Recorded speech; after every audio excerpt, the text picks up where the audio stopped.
Seeking Sister Wife, Season 4, Episode 4, Three's a Crowd. And once again, I'm going to say it's last in, first out.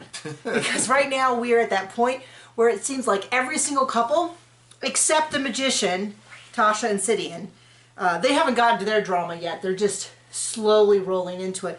But everybody else so far, well, I shouldn't say that. For the Foleys and the Epps, this is very much... Whoever's most recent to join this is about to head out. For the Merrifields, I think Leah's a mole trying to blow this whole thing up from the inside. And then, like I said, the Joneses haven't even started. Who do you want to start with? They're all so entertaining. Let's start with the Joneses, because that's Tasha and Sidian, and he pronounces her name Ariel and Ariel interchangeably. He does Ariel in the talking head interviews, as they sometimes call them, and then he calls her Ariel in all the other ones. So I'm wondering if he, because I'm pretty sure the talking heads were done at the end of the season, once they had the episodes up, and they kind of were having an idea what they wanted to ask people about. So I'm wondering if he went there and discovered that she actually goes by Ariel. Anyway, we'll find out. Riveting stuff, people. I don't want you to... I mean... Just rapid fire information here. Try not to miss it, because this is some good stuff. Anyway... Hate to say it, he seems to be the best guy in this own show. He seems to be the only one who ever says anything about being concerned for his wife. If you didn't watch the old season, and you can go down to the playlist, and you can watch all the old seasons, they got dumped about a dozen times last season. It was perfection. That's what I really want my show. I don't want to see the wobbly wheel and wonder the whole season if the wheel's coming off. I want those wheels to just fly off left and right. Sparks go. Just constant. That's why I like this show more than I liked 90 Days when I tried it. Because 90 Days, they just want their daily fees. So they're just there with someone they don't even really like, and they just limp through the whole season. This show, people are leaving left and right. They are not interested anyway. So they decide they are terrified this gal is going to figure out that this is a lousy deal for her, because all they talk about is how they've got to hurry up, they've got to go, they've got to get there and get her hooked because she's going to find someone else. And it's like, yeah, because this is a lousy deal, and they deep down know it, and so they've got to try to trick someone into it right away. It's so apparent to me that on a deep level they know this is a lousy deal, because they're not like, you know, like when I was dating in my 20s, and I had a lot of options. You know, if I didn't like something about a guy, I'd just drop him and get a new one. Now, it worked out for me, but it's really clear that they don't have this level of pickiness because they're not even attracted to someone, interested in someone. We'll get to the Merrifields here in a minute, and they're like, well, you know, let's really run the 10-point inspection to see if we can rule this person out, as opposed to like how most of us dated, which is like, he sometimes have bad breath, I'm going to dump him. He wears Crocs, I'm going to dump him. I don't like his mustard. You got to. John still has some hard and fast rules that he would use if anything ever happened to me. No Crocs. Oh, wow. No bangs? Oh. John's not a fan of bangs. His sister has bangs, so it kind of makes more sense that he is not attracted to a woman who has bangs. It's not like something I'm going to really fight him over. Like, oh no. You're not attracted to women who look like your sister? Whoa, what a shame. Okay, anyway. So they are I can't get over how pressed they are to get to the Philippines. They can't afford to send the whole family, so they're going to send just him. He does genuinely seem to like his wife, which puts him in the minority here. Because it really feels like every single... He's acting that way today. Yeah, we'll see what happens when he gets to the Philippines. He's hanging out, and his wife is like, I miss you. We'll see if he actually cares then, because most of these guys, in a heartbeat, would drop whatever wife they have for the new one, and then they would just keep doing this. And that's kind of what some of them are several wives deep with, that they have a wife, they get a second wife, first wife leaves. Okay, now we get a third wife for the second wife, and then the second wife wants to leave. They're just going to keep rotating through this. This is not so much polygamy as it is musical chairs for wives. Because one day they're hoping the music stops and they end up with two of them. Although I don't know if that's even what they want, so much as I think they just want to add new ones, Eps, every time he gets bored. Let's add a new one to the pile. If anyone leaves, well then I guess I lost a girlfriend. Anyway, so that is, they're going to go, so Sidian calls her, says he's going to come. Says that when he's talking to her, and she's like, yeah, sure, lad, let's get one room. He feels relieved. But then the second he gets off the phone, he starts worrying again. Maybe because it's a bad idea. Maybe because you have a wife, seems to like you, you've got kids, you got custody of 2-year, 3-year kids, life seems good. Maybe the last thing you need to do is not throw a wrecking ball through your entire life and all that. But maybe that's just me. But he said he has a sick feeling that she'll eventually, I think at a deep level they know this is not a great deal for her. Right? That's kind of your impression? Who's next? How about the Merrifields? Which ones are these? Oh, this is Eyes? Yeah, the cult leader, Danielle. Wait, no, wait. I have the wrong names here. Garrick, Danielle, not India, and Leah. Those are India. Bert. Roberta. Who John says he looks like a cult leader, but I'm like, not one of those charismatic cult leaders. This is one of the cult leaders where you go, your friend is into it, and you're like, that dude? That's the guy that you've, like, given away all your possessions and are living in a convent for?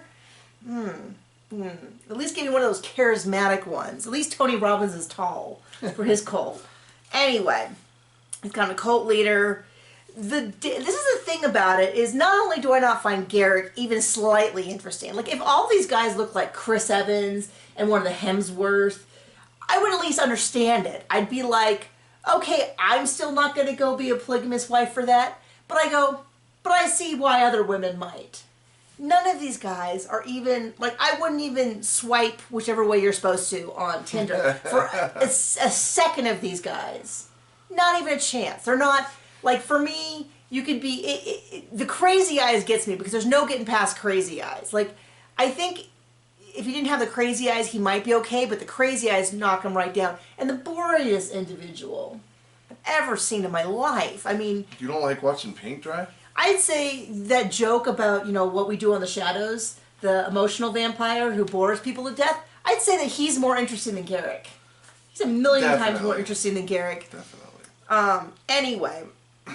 I think, okay, I don't know if this is true, but Leah is like a mole who's infiltrating this to blow it up from the inside, because she's exposing all these, like, well, what about this? Well, what about if I feel like God wants us to do this and you feel differently? And he's like, well, and this is really funny because he goes, well, I'm obviously the leader, but you guys, and John goes, support you? And then he goes, supports me. And then we, like, laughed because we was like, John was going to say the douchiest thing possible. Yeah. And then he says it, and it's like, oh, we've heard this language before.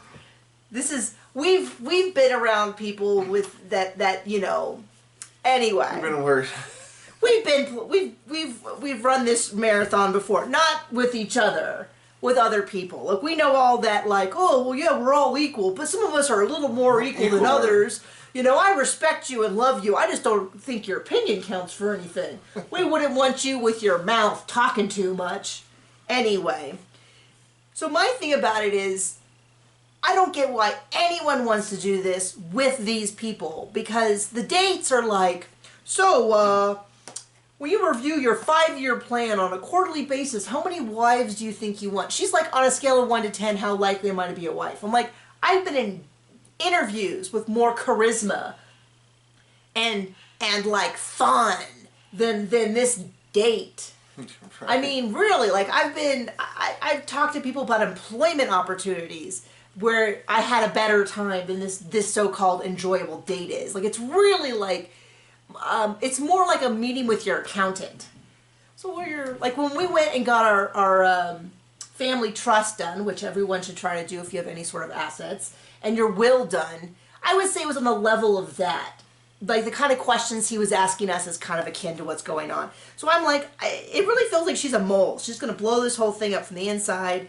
I don't like any of it. Loved his cowboy dude attire. Oh gosh, he's really committed to that hat. And it's like, even a baseball cap would make the guy look a little bit normal, but somehow it's like him with the cowboy hat is is as awkward but less adorable than we put a cowboy hat on our dog. Our dog Duke, we put one on there. Gosh, he'd be cute. Wouldn't look very natural. That's Garrick in that thing. And then him and Danielle are holding hands. And all I can think is Danielle might be a mastermind. Because he is off of this whole... I think he might be... she can keep Bert out of this. But I think all of the wives should learn a valuable lesson from Danielle. Which is if they get a new wife, which they're not really jiving with. Like, this is what the Foley should be doing. Brenda and Steve with this new girl, April. She should be like, I actually think you should date April and this other girl, because then it would just implode from the inside. And you'd be like, oh, what a shame. Now there's no potential sister wives. Because Danielle, I don't know if this is on purpose, whether this is like just for the show, since Bert can't come out. Maybe they were like, well, we're only going to feature you this season if Bert can actually come out, and Bert can't come out. And so they're like, okay, fine. Well, we did have some other people we were occasionally talking to, and this is all for TV. I'd fully believe that. But I just love the idea that maybe Danielle is actually a genius mastermind, because that would make the show so much more interesting. The puppet master. She's like, oh, this is really ricocheted on me. Well, I know what'll work. Don't give these people too much credit. I know. I don't think it's the case. It could be a little bit. I don't think it's quite puppet master level, but I love, if I ever write a book about it, which I wouldn't, but if I ever did, it would be on purpose, because it's so brilliant. Let's go to the two relationships that on screen are absolutely imploding inward. Which one do you want? Do you want Epps? Do you want Foley? I don't care. Okay, we'll do Epps first. Okay, so that's Marcus, 36. He's been with Taryn for 17 years. He's been with Taryn for 14 years, but they were college sweethearts before that. India, he's been with 4 years. He met her when he was single. So this is their first, I think, both wives. Well, I shouldn't say he cheated. He admitted he cheated the whole time through Taryn's marriage. The whole time. That's why they eventually broke up. It was because he was cheating with so many people so consistently. She's like, well, I'm going to see if maybe this is better off without you. Then he dated India. He was a single man, no kids at the time, I guess. That's kind of what they made it sound like. They started dating, and then the wife wanted to reconcile, and they're like, hey. And he just sort of, politician. Yes. This is he sort of politicked his way into having polygamy. But there is no part of this that they have ever explained that they really think this is like something they chose to do. And then Bina, who Taryn and Marcus have known for 12 years. This is all happening in Florida. Anyway, I gotta love how always the newest to this relationship is always the most heated with the new wife. Well, I shouldn't say that, because we have the example of a lot of times the first wife leaves as they keep adding on. So, but anyway, she's like, Taryn is like, I don't need to know when you guys have sex. I don't think we want to know. And India is like, hold up, you are not speaking for me on this. I disagree. I don't think you should be. And this is the thing, I was a little bit like, it's falling off. The wheels are falling off. And then I found out she hasn't even met this gal. And so this whole, like, bringing someone into the family, and she hasn't even met her, I'm like, okay, that seems pretty extreme even for... And then he's like, oh, and I'm dating other people. And then, so anyway, this gal shows up, real pretty, looks younger, comes in, sits down, and they're like, well, so let's tell me, why do you want polygamy? And I thought, that you two should be the ones to answer that question first, since neither of you chose really to enter into polygamy, so much as this politician just kind of went, had a wife that he was, I guess, separated from. And a good mouth. And a girlfriend, and then they managed to... It doesn't sound like either one of them was like, I want to be in a polygamous relationship prior to this thing happening. So I feel like they're giving... Now, on one hand, it is 1,000% clear what's happening here for him. He wants more women. He thinks he's found this great loophole where instead of cheating, he just keeps he just keeps dating women to bring them into a polygamous relationship. I don't know that he even cares if he actually, buys the cow. As long as he gets to, As long as the milk is free. bring him in, don't bring him in. I don't think he cares. I think it's just a matter of like, oh, as long as he says he's courting a new wife, he can do whatever he wants. And I think it's like, wow, okay, how is that possibly a lose-lose situation for him? Works out great. That's so 1,000% that's where he's at. But they're being awful judgy to this gal because why do you want to do polygamy? You guys didn't either. And then she's like, well, you know, when you're in monogamous relationship, they're always cheating. So at least this way I know where they are. And they're like, hold up. And I'm like, she just described... That's exactly the relationship. That's exactly what's happening in your relationship. She's the only one here who's speaking the truth. She's the only person here who is describing their relationship the way it is occurring. So they're like, I don't think that's why you should be in a polygamous relationship. And I'm like, Taryn, we need to sit down and talk for a second about what happened in your relationship. Pot, meet kettle. Yeah, this is not good. So they're being, so like, I'm not picking sides here. I'm just saying there's no one here who's dealing in reality. He just wants to sleep around with some excuse as to why it's not a problem. These new wives don't want anyone else added. Bina seems to be the only one who is talking truth, and they're like, oh, well, that's not acceptable. You should want to be in it for the friendships. So let's talk about friendship in polygamy and how it works out versus reality. For that, let's go ahead to the Foleys. So that is Steve, who was married, got Brenda as a second wife, first wife, caboose, she is gone. Brenda stays, introduces a friend from work, April. They talk, and she's saying, you know what's great about polygamy? You could have a friend in the house. It's like having your best friend live in the house. And then she discovered something interesting. April doesn't want a best friend. April wants Steve for whatever reason. I mean, he's not a bad-looking guy. But there's nothing about him. Like I said, none of these guys are handsome enough to convince me. These aren't Idris Elbas. These are not people that I'm going, oh, yeah, I get it. And then none of their personalities seem all that great. And then, of course, the deal they're offering just seems like, no, you're going to have a medium-sized house you're going to share with someone else. Okay. Anyway, they go away for 2 weeks. I think what happened is Brenda went away for 2 weeks and is like, gosh, it's really nice to have my husband all myself. Just the two of us. When he's not dating this other gal. So they get back, they haven't seen April, and she's like, you know what's funny is, this is not what I thought it would be, is basically what she's saying. April doesn't really seem that into me. She doesn't really want to talk to me. She just seems to want to hang out with you. Funny how that works when you're dating. And he's like, oh, come on, kids. The way that they speak to their wives, all of them, is very much the way you speak to children, and it really bothers me on a deep level. But he's kind of like, okay, let's get you guys together, and you can talk out your feelings. And I think the feeling that they're feeling is they don't want to share a man. And Brenda's starting to realize... No way. I know. On a polygamous show? I know. If only we had some history to predict that.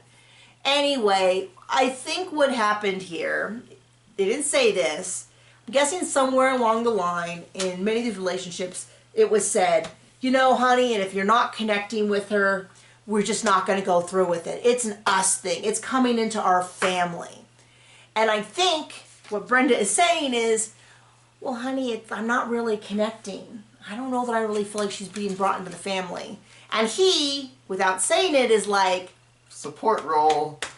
Guess what, honey? This train's going with or without you. And this is what I mean about, like, you know, a wife in the hand is nothing compared to the theoretical two in the bush. Like, he's just going to keep getting a new wife and letting the first one leave and trying again until he finally gets two wives. And frankly, I don't know that these men don't seem to be that attached to their current wives. They seem to like the idea of having multiple women. And you know what's another way to get multiple women? If you can't get them all serial, like right next to each other, you can get them all linearly, just one after another. And doesn't have to deal with it because they left. So his first wife left.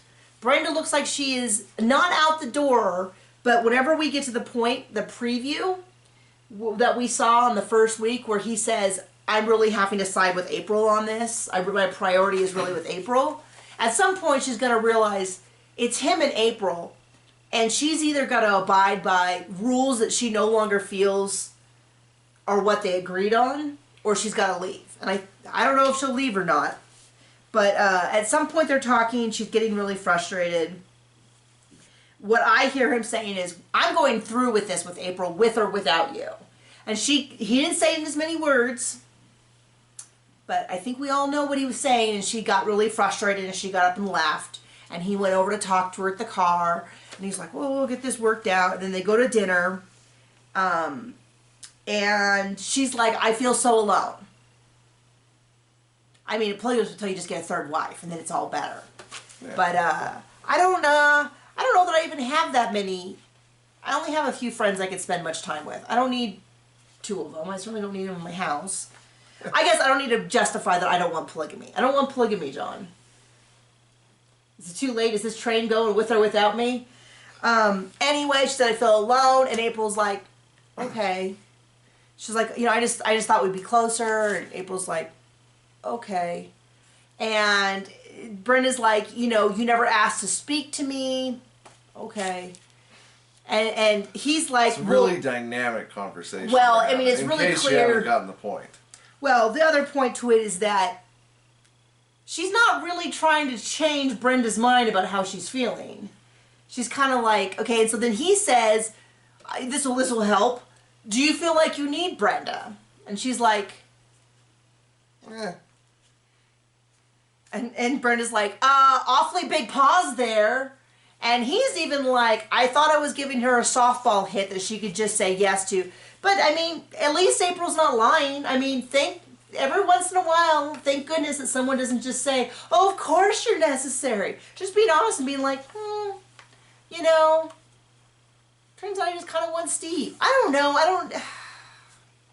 Maybe we want what we can't have, and so now she wants Steve. And I don't know. Because I'm just like, I don't know. Like, if someone lived too far away, it just wasn't worth the hassle. You know what I mean? Yeah. Anyway, so the wheels are coming off the boat, as I said previously. We're rolling toward the station. It's going. I really enjoy this show. I really enjoy this 1 hour. Because at least we don't have to see everything 5 times. Don't forget to like, subscribe, and comment. I do read all the comments. I've not been very good about answering, but I read them all. And I read them to John, and he likes all the ones about how funny he is. I'll try to talk less next time. Okay, anyway, yeah, some people are like, your husband doesn't talk very much. Yeah, try living with him. I don't know what to tell you. This is him all the time. So, we'll see you next week.